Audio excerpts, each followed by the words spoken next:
Hello, I'm Shane Seeley with the February 18th edition of the CBC Evening News. Topping our news tonight, we go to the church in what may be one of his final sermons before he retires at month end. Anglican Bishop, the Most Reverend Dr. John Holder, weighed in on the problem of youth violence. Kareem Smith tells us more. Teenagers resolving conflict with knives, especially in schools, continues to concern high-ranking officials in the country. Most recently, in what could well be one of his final sermons as Anglican Bishop of Barbados, Dr. John Holder joined the chorus of voices pleading with parents to step up as he weighed in on the issue of bad parenting.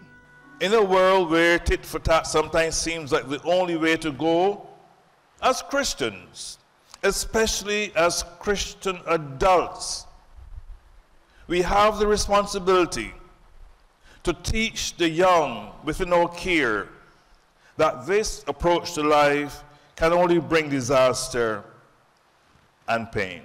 The bishop is also pleading with Barbadians to use forgiveness as a primary tool for conflict resolution. We need to teach them that forgiving those who offended us is not to lose but to gain. It is a sign of strength and not weakness. It is strength to rise above, to resist the inner urge to get our own back. Bishop Holder's comments come just over a week before he demits office at the end of the month.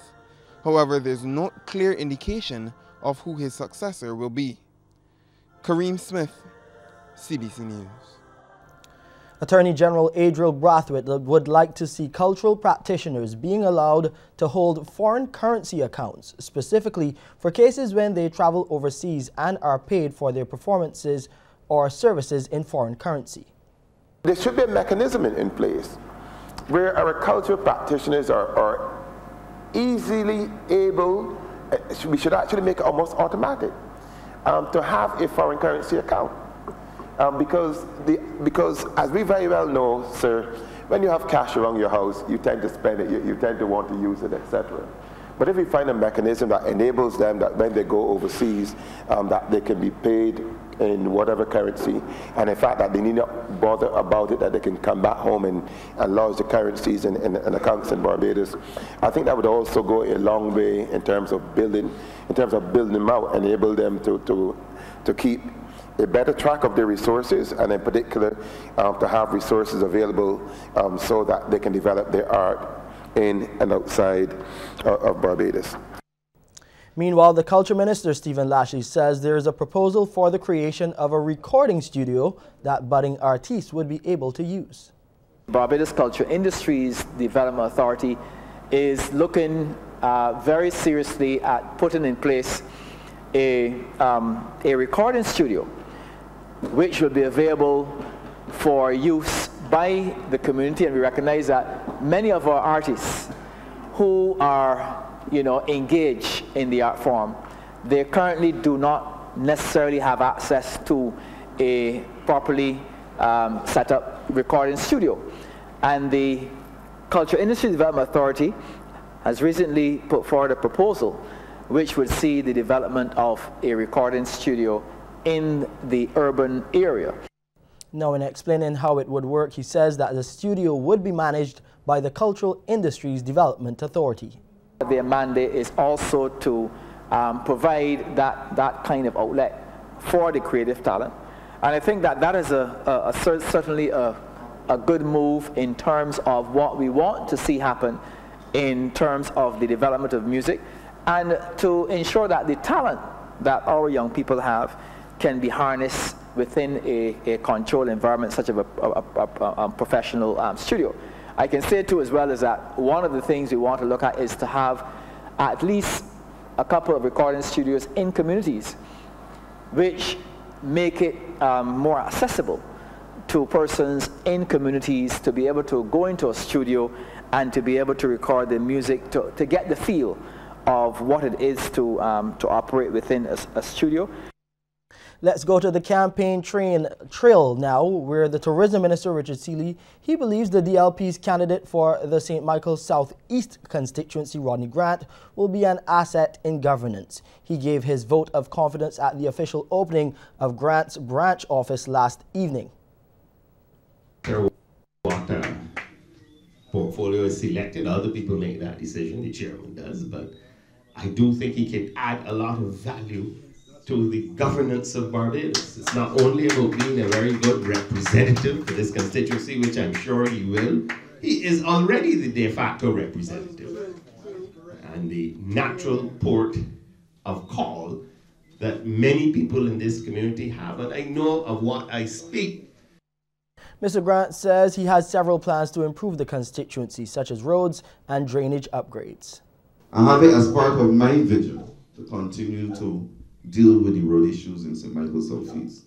We have begun, and if you could remember the road on 6th Avenue, what it was, but we persevered and we were able to get the road on 6th Avenue right above here repaired.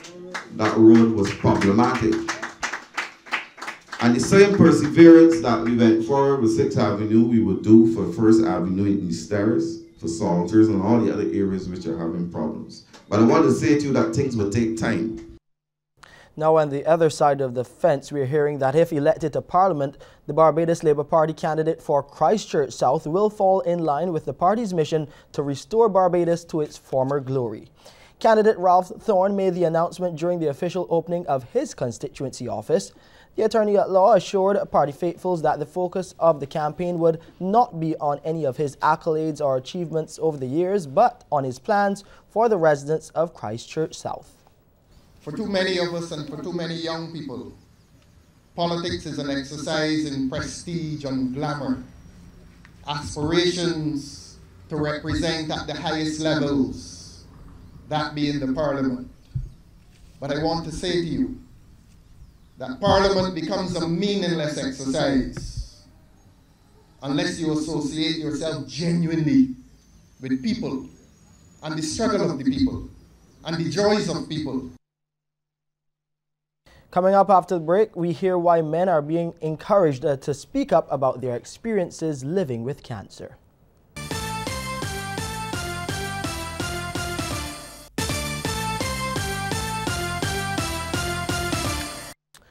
Barbadians, and men in particular, are being encouraged to speak up about their experiences living with cancer. Leading by example is veteran entertainer Antoine Brother Daddy Williams, who went public after being diagnosed with colon cancer early last year. Now, Williams says many people question his decision to disclose his illness, but he believes it has inspired others to do the same. What it has done, however, it has given vent to persons' ability or their feeling to also tell their story. And that's really what it's about, inspiring and influencing others rather than keeping it to ourselves. And that we are the type of society that we like to keep it to ourselves. Having cancer is supposed to be something as though you got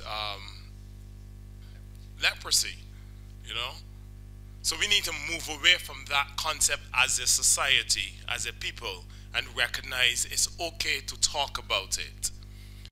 Now, he made those comments during a meeting of the Conquering Men of Cancer Support Services, a group formed by men living with cancer. Several men used the opportunity to share their personal experiences or that of a loved one diagnosed with the disease. Among those who spoke was Elton Marshall. The devil attacked me so strong. Up to now, I don't understand how I managed to defy him like that. He said to me, "Go and shoot yourself. You don't deserve this." And I fight. He said, "Man, go and hang yourself." And I cry and I cry and I cry. When my son came out, I said, "Timothy, the devil is in this house because he just attacked me so strong. He wants to get rid of me, but I am not giving up."